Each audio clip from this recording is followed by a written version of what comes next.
Not many people know about the former First Lady, Mrs. Pat Nixon, and we're getting to know her a little bit better through a new book. Joining me now is author Heath Hardage-Lee. Thank you so much for joining us. Oh, thank you for having me. To talk about your new book, which I'm so excited about because I admitted to her before, I didn't know much about Mrs. Nixon before reading a little bit about your book and some of the backstories, so I think this will be really informational for a lot of people. Yes, well, I think a lot of people don't know much about her, thus my title, The Mysterious Mrs. Nixon. And the whole book is kind of a deconstruction of that.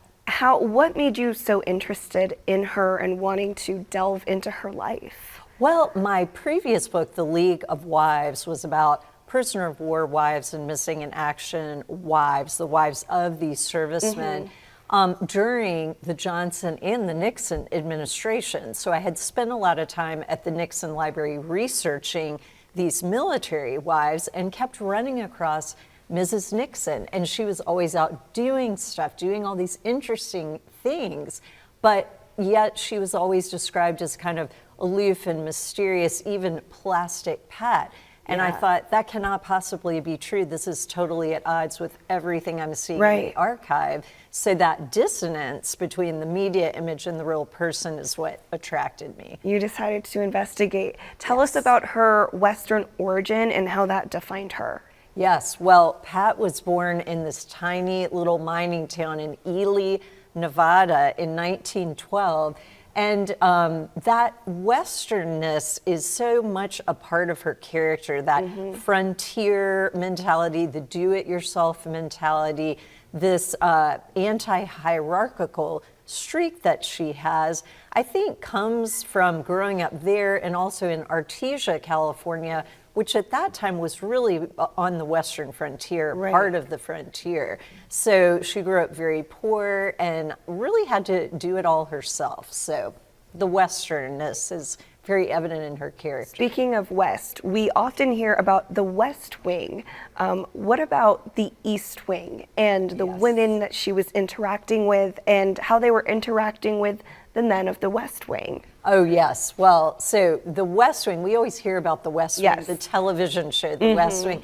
I have always said there needs to be an East Wing television show because the drama there is equally interesting and it's unexplored. I do talk a lot about the West and the East Wing. There's a real push-pull there.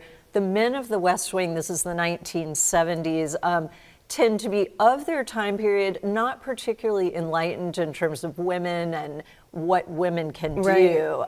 So Mrs. Nixon also, it tends to be at odds a lot through the East Wing stuff with the West Wing because H.R. Haldeman, who is the chief of staff for President Nixon in the West Wing, has a real sort of dislike of Mrs. Nixon, and Mrs. Nixon pushes back, is so capable, is such an asset, but the West Wing doesn't see it. So there's a lot of drama in that part of the book. And this was a time when women were really coming out and opening up about their stances on certain issues. I know she was public about some of her stances on women's rights. Can you tell us about that? Yes, it's so interesting. This is something else I don't think people expect or know.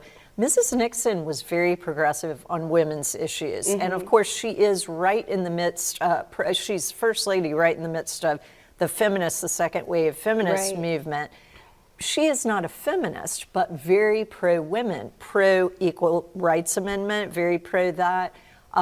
Pro-choice, talks before Roe versus Wade in 1973, says a woman should have, control over her body, a choice there. Most vocal, however, in public about getting a woman on the Supreme Court. She's very disappointed when this does not happen during her husband's tenure. It is not because he isn't trying, and it's not because she is not urging that behind the scenes and publicly. Well, there's so much more to get into about her, but unfortunately we are running out of time. But if you are interested, you can certainly buy the book. It's on sale now. Oh yeah, you can buy it anywhere. Buy it anywhere, The Mysterious Mrs. Nixon. And you also have a book talk coming up. That information's on your screen at the Taubman Museum. That's February 9th at 2 o'clock. So you can go online to their website if you're interested in attending. Thank you Yes. so much for being here. Oh, thank you for having